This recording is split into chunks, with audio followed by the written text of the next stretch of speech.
Baseball is often referred to as America's favorite pastime, but if you're unfamiliar with the game, it may not make very much sense. How athletic do you have to be if all they do is stand around most of the time? The answer is extremely.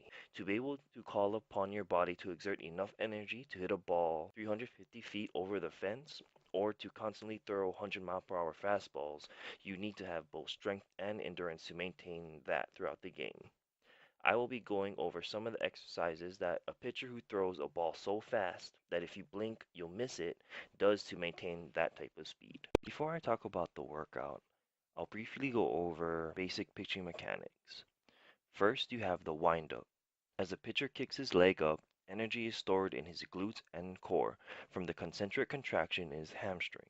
Once the pitcher's knee reaches its maximum height, he will begin to use the stored energy from his trunk and will push off from his back foot. Next, he will begin to kick his leg out and forward, also known as the stride. Using the forward momentum, his elbow and shoulders will begin to extend and move forward as well. Once the stride has reached its maximum distance, that foot will be planted into the ground.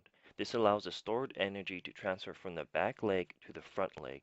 His hip will begin to rotate towards home plate, bringing his shoulder around, followed by his eccentrically contracted arm as he releases the ball. Next comes the follow through. After he releases the ball, he does not stop in the position it was released at, but rather it will follow through across his body to prevent injury. His back leg will also kick up and over due to his forward momentum. Now, I'll go over a couple exercises that work pitcher's lower body. First is a squat. For a pitcher, it is important to have lower body strength to maintain their velocity and stamina when on the mound, and the squat affects your quads, hamstrings, and calves. It increases explosiveness in almost every aspect of the game. A more explosive lower body means higher velocity pitches. Next, we have the 2x4 lunge. This exercise works the glutes, quads, and hamstrings. Adding the 2x4 will also work the core and his stability. Having a strong core will help the pitcher remain balanced when in their windup. Lastly, we have the single leg squat. Along with the barbell squat, doing a single leg squat will increase the strength of each leg, making sure it can handle its body weight along with the shock of the leg coming to a sudden stop at the end of the stride. You want to be careful with your upper body.